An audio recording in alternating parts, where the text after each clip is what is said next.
She laughed when she said it. I needed a real man, she smirked, like she was doing me a favor by tearing my chest open in front of our friends. They didn't say a word, just sipped their drinks, stared at the floor, or gave me those pity smiles people wear when they don't want to get involved. I remember her hand resting on his knee. Casual, territorial, cruel. I didn't argue, didn't shout, just smiled, took my keys, and walked out. By the time the door shut behind me, I wasn't heartbroken, I was calculating. We met 3 years ago. She was sunlight in a library. Gold hair, quiet voice, always reading something heavy she didn't quite understand. I offered to explain The Stranger by Camus. She said she liked that I used silence better than words. Funny how silence became the weapon she'd choke on. We built something slow, deliberate. Apartment together by year 2.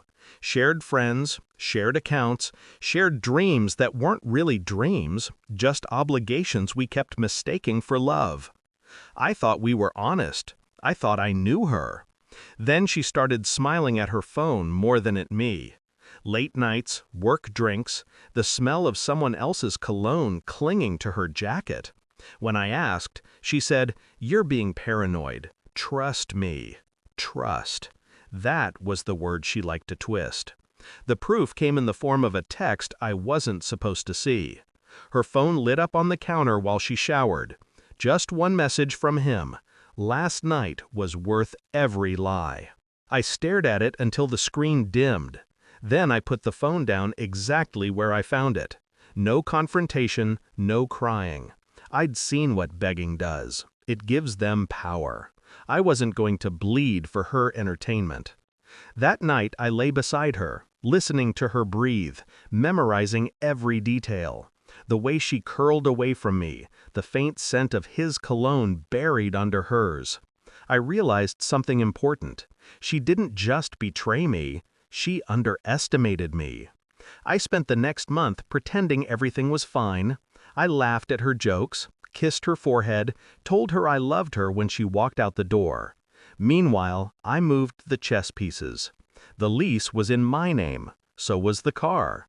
The joint account? I opened a new one, slowly funneled the balance out, leaving just enough for groceries, enough to keep suspicion asleep. I collected everything that could be evidence. Texts, photos, a few conveniently placed recordings. Not for drama, just insurance. I knew she'd try to make me the villain when this was over, and I knew my friends, our friends, would believe her. So I waited. Last Friday she told me she was going out with the girls. I kissed her cheek, told her to have fun, then I followed her, 2 cars behind, headlights off. She pulled into his driveway, stayed there all night. When she came home the next morning, I was already dressed for work, coffee made, smile ready. She looked startled, maybe, but she covered it fast. "I'll be late tonight," she said, grabbing her bag. "Take your time," I told her. She didn't realize that, while she was gone, I'd packed every item in the apartment that belonged to me. I left her the rent notice, a printed copy of her messages, and the eviction letter the landlord would deliver on Monday. By the time she figured it out, I'd be 3 states away. New job, new place, new number. But I wasn't finished. Not yet. You see, revenge isn't about pain.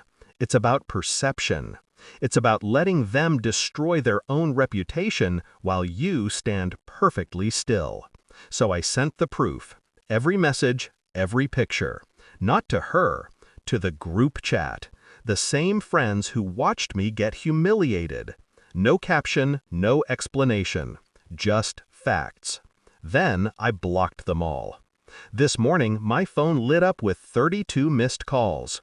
Her name, her best friends, even one from the guy she cheated with. I didn't answer any of them. Later, I checked her social media. Her perfect little world collapsing in real time.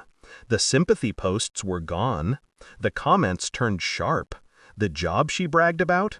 Apparently, HR doesn't like inappropriate conduct with clients. I didn't have to lift a finger. I just exposed the truth and watched it do what truth always does: cut deep and clean. Sometimes I replay that night in my head, the smirk, the words, the way she said "real man." I think about what she meant by that.